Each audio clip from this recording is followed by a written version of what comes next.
Hey guys, and welcome back to another video on my channel. Today I'll be doing my NBA awards for the 2018-2019 season. First up, the big one, the MVP. It's kind of between two players at this point. It's Giannis or it's James Harden. And this is basically, who do you prefer, as far as who wins it. James Harden's obviously had the points, he's had the rebounds, the assists, and has really carried that Houston team to where they are right now. And I could definitely see why someone would go with James Harden. But my MVP is Giannis. He's just put up so much incredible statistics, and he's led his team to the best record in the NBA. I think it is. For that's why I'm picking him, just because of his insane, ability to just score at will. It doesn't matter who guards him. He's, in my opinion, I know Joel Embiid said it, but I believe Giannis is the most unstoppable player in the league. Just about what he can do. If he creates a jump shot in his future, look out, because this guy's going to be a multiple-time MVP. And this year, he's mine. So that's my award for the MVP. Moving on to Rookie of the Year. This was a really tough one as well. Probably more tougher than the MVP for me. I had between Luka and Trae Young, and they both had incredible years, and both looked to be multiple-time All-Stars and maybe even future NBA first teamers. Trae had a big end to the year. After the All-Star break, he lighted up the court, the game winners, and just really carried his team. John Collins, is in the contention for most improved, but Trae Young's definitely had that Rookie of the year. But my Rookie of the Year is Luka. Going off the end of the trade deadline and going into the All-Star break, after that I would give it to Trae because of what he's done after. But it's a whole season award, and Luka's been the best rookie for the whole season. Just his stats are just incredible.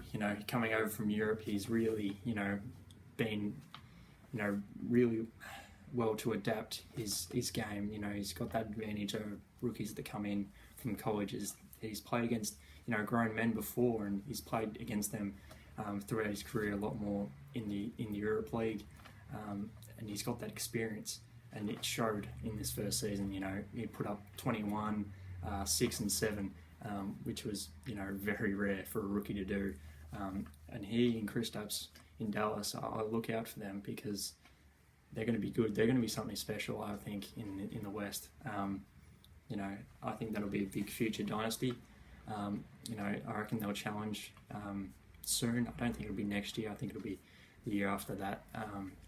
Hopefully Kristaps becomes that same player that he was last year and 2 years ago, before he did his ACL.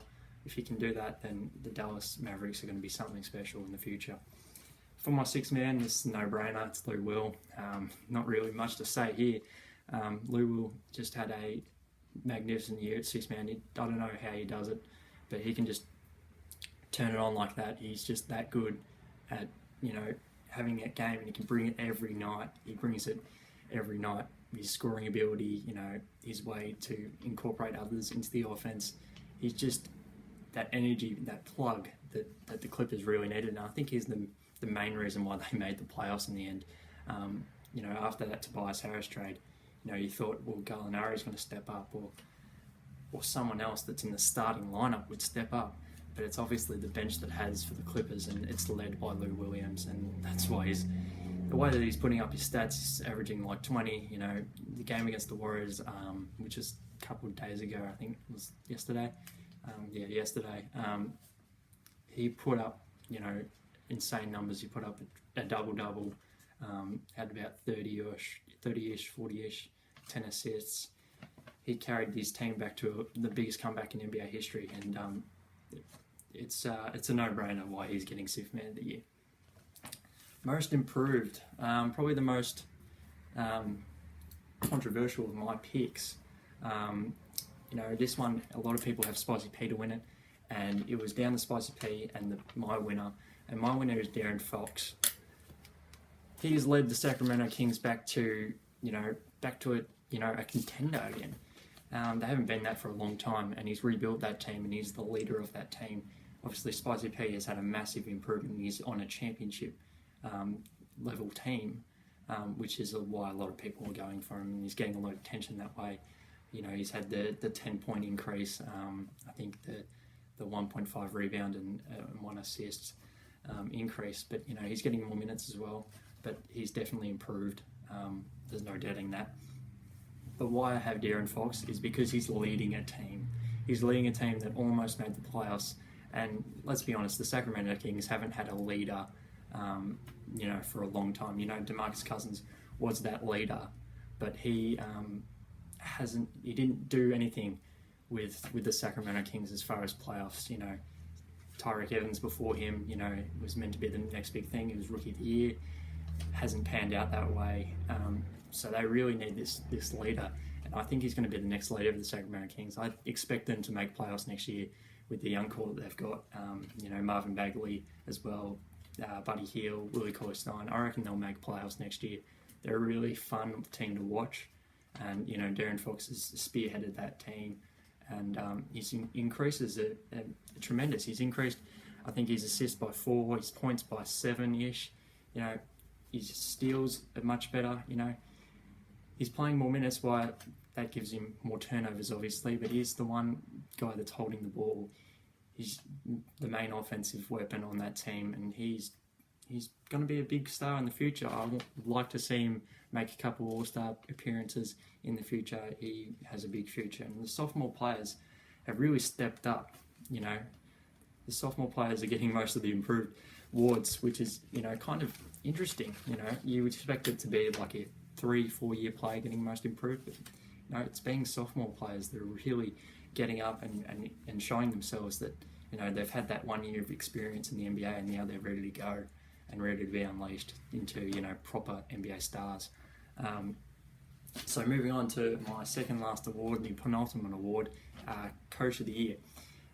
This one is pretty much a no-brainer. It kind of fits in with Giannis. It's Mike Budenholzer.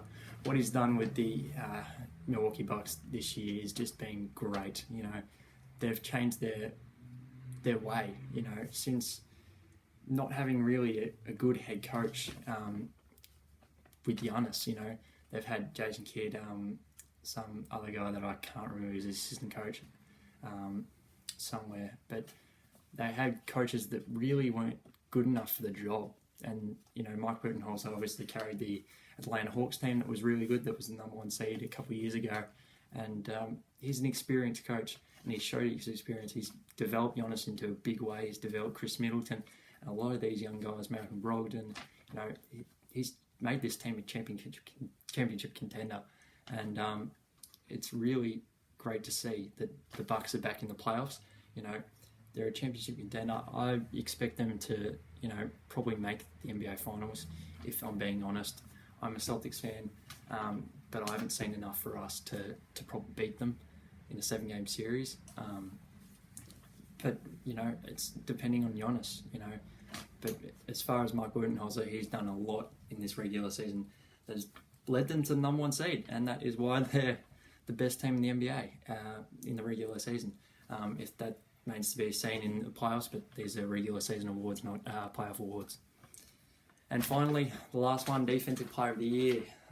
This was another one that really got me. You know, it's pretty easy to give it to Rudy Gobert every year because of what he does on a really good defensive team in the Utah Jazz. But I was tied between a couple. You know, I was tied between Paul George, Robert Covington, Miles Turner, and Rudy Gobert. The reason why I have Miles Turner is because he just leads the league in blocks now. He's just led it. He's led it last year. He led it this year. He can do it all, blocking the ball. You know, I watched the game. I think it was today against Boston. His blocking is just incredible. You know, his timing on that is just great. And then his defensive qualities are fantastic, and that's why he's a contender for this award. I don't have him winning, but he's a contender. Kind of my third place is Robert Covington. You know, looking at his stats, you know, not many people talk about him, but he's that first team all defense every year. You know, he's that lockdown defender. I think he had, 2 steals a game and a block a game. He had that defensive, qualities that really enable you to win games. He shuts down the number 1 scorer on a team. Doesn't matter what position it is, other than probably centre. He doesn't guard them or power forward, but he guards that number 1 scorer on an NBA team every year. So, Robert Covington is a contender. Now it was down 2-2, and it was down to Paul George and Rudy Gobert. And the reason why I have Rudy Gobert winning this award and not Paul George is because of the defense that they lead as a team. Paul George is a very good individual defender, but the team's defense in the Oklahoma City Thunder haven't really been good enough for him to win the award. He's had good stats. He's always on the defender, but his offensive game, outshines probably his defensive game in a lot of people's opinions. And it's definitely, in my opinion, he definitely has a better offensive game now than a defensive game. And that wasn't the case early in his career, but he's definitely adapted well to being that number 1 option, I think, on that Oklahoma City team. You could say it's Russell Westbrook, but I'd say it's Paul George. And the reason why Rudy wins it, number 1 defensive team. I think they are. He's led them for a lot of years now, and he just continues to be a baller. Obviously, always close in contention with Miles Turner for leading blocks, and he gets a steal every now and again. He's just that anchor on that defense, and that's why they make playoffs. You think, well, Utah Jazz, they don't really have that star player, and normally you need a star player to win a championship, but they've made playoffs without that star player since Gordon Hayward. Since Gordon Hayward and Joe Johnson played, for them. And that's probably the reason why, is because of the defense, and that's led by Rudy Gobert. So that's why I have him winning the Defensive Player of the Year. So on recap, I have Giannis winning the MVP, Luka Doncic winning the Rookie of the Year, Defensive Player going to Rudy Gobert, Coach of the Year Mike Budenholzer, Six-Man Lou Will, and Most Improved De'Aaron Fox. Please leave a comment letting me know your opinions on the NBA awards. That'll be heavily appreciated. And that's it. All right. I'll see you guys later. Please like and subscribe, and bye. Cheers.